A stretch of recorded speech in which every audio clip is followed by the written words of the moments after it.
have two dogs, Coda and Harley. They are Doberman Pinscher mixes. And if we lived in a state, say North Dakota or South Carolina, they would be subjected to laws that unfair and strict laws simply because of their breed.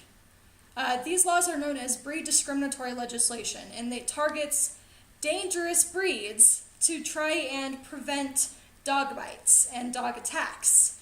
But it's been proven that not only are these laws extremely expensive and time-consuming, they're also incredibly ineffective at reducing the number of dog bites.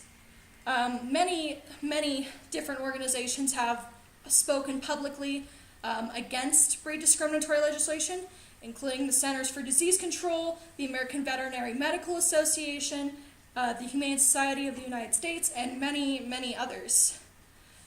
So what is breed discriminatory legislation, and what breeds does it target? Well, as I said, breed discriminatory legislation is laws that target dangerous breeds of dogs, and comes in the form of special registration forms, or higher insurance policies for owners, or restrictive muzzles and leashes, or even outright bans of the breed in certain cities, which can lead to confiscation and euthanasia, regardless of the dog's history of behavior.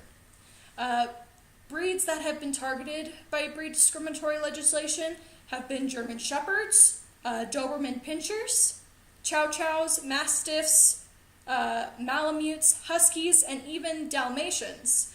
And a big factor in this is like Dalmatians, there are a lot of them. So of course there's going to be a higher number of reports against them because they're a large numbered breed.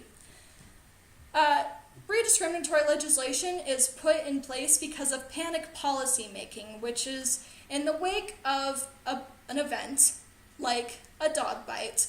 Policymakers will get together and come up with a quick solution, which is breed discriminatory laws.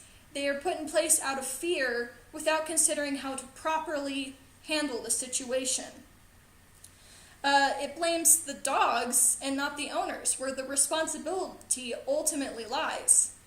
The National Canine Research Council tracked 4 dog bite incidents over the course of 4 days from a local newspaper. The case involving a pit bull received 230 newspaper articles, but the dog bite that killed a person only received 2 articles. So now that we know what breed discriminatory legislation is, let's talk about the current target of these laws, pit bulls. But the term pit bull is actually very misleading. There is no one breed that is a pit bull. It's an umbrella term for a number of different breeds, such as the American Pit Bull Terrier, the Staffordshire Bull Terrier, American Bulldogs, and many more. And these are really popular breeds within the United States. Their history, they started out as being bred for bull and bear baiting, but when these practices were outlawed, many owners of these dogs turned to dog fighting. And well, many of you may say, well, they were bred for dog fighting, so doesn't that mean that they're inherently dangerous and aggressive? Well, no. When you think about it, it's like a canine unit. Those dogs are trained to behave in a way that befits their job. Their owners trained them to be that way. And to say that it's just the breed, it's just who they are, no, it's because they were trained that way. And now you can find many pit bulls on ranches and cattle farms as herders.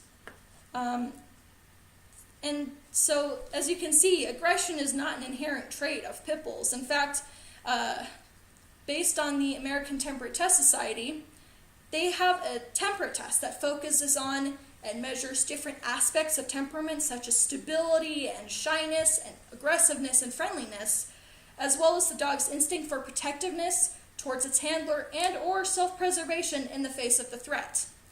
When looking at the statistics of the percentage of dogs that have passed this test, American Pit Bull Terriers scored 1% behind Golden Retrievers.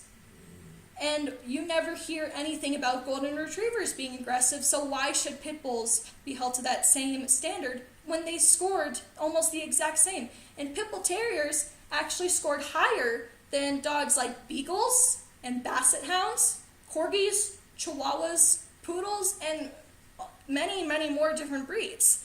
They are actually one of the highest scoring breeds in temperament. And ultimately, aggression in dogs comes back to ownership choices.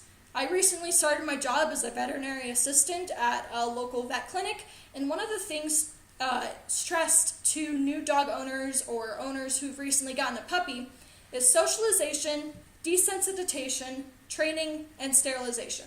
If a dog is not socialized with other dogs, other kinds of animals like cats, young children, or people in general, it will become fearful in situations where those scenarios are present.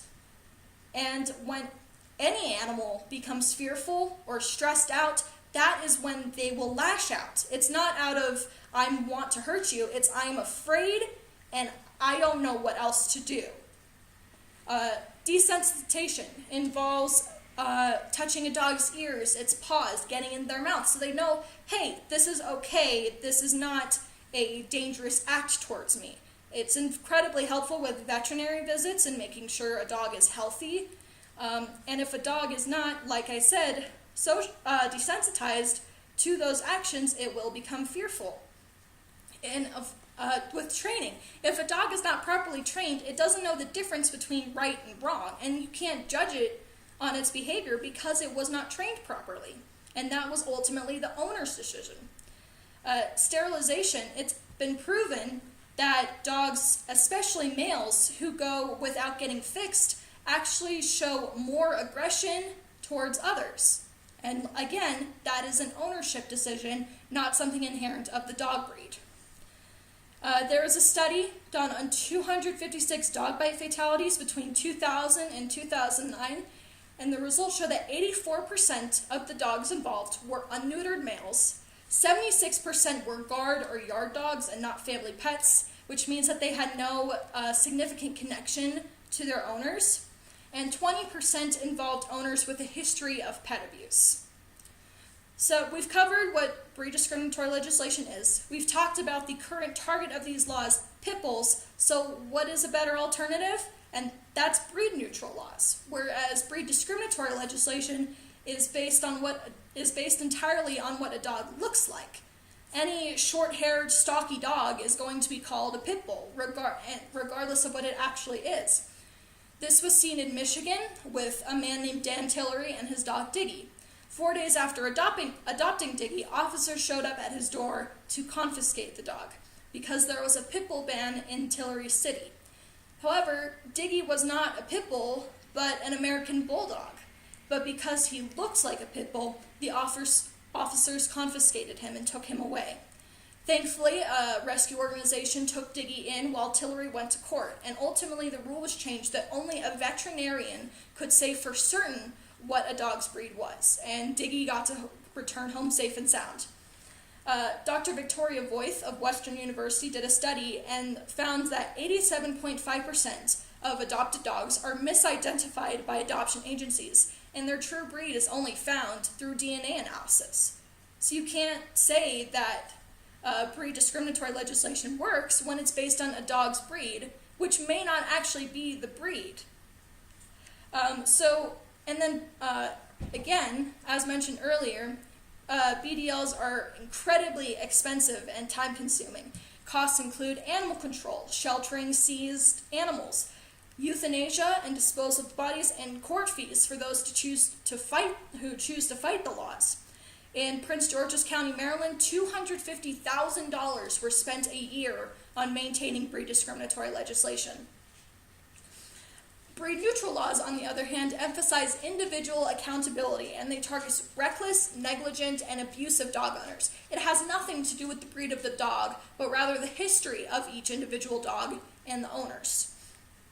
This multifaceted approach, which is combined with anti-tethering laws and anti-dogfighting laws, is proven to be the most effective at reducing the number of dog bites. 21 states have outlawed breed discriminatory legislation so far, and hopefully that number will continue to rise because they are ineffective. There were studies done in the UK and Spain where they studied the before and after of breed bans that they had put in place, and they found that the breed bans had no effects on reducing the number of dog-related incidents. They were proven to be ineffective, and they did not work. And ultimately what it comes down to is that all dogs have teeth, all dogs can bite. You can't base a dog's behavior or level of aggression based entirely on what it looks like. It should be based on their history of behavior and what they're truly like as an animal. It's ridiculous to continue using a system that is proven to be ineffective. With improved ownership practices, better understanding of dog behavior, safety education, and enforcement of dangerous dog and reckless owner ordinances, we can make people safer. We can reduce the number of dog incidences. And breed discriminatory legislation is not any of those aforementioned things. It's the exact opposite. As renowned animal behaviorist Cesar Millan said, in the 70s they blamed the Dobermans, in the 80s they blamed German Shepherds, in the 90s they blamed the Rottweiler, and now they blame the Pit Bull.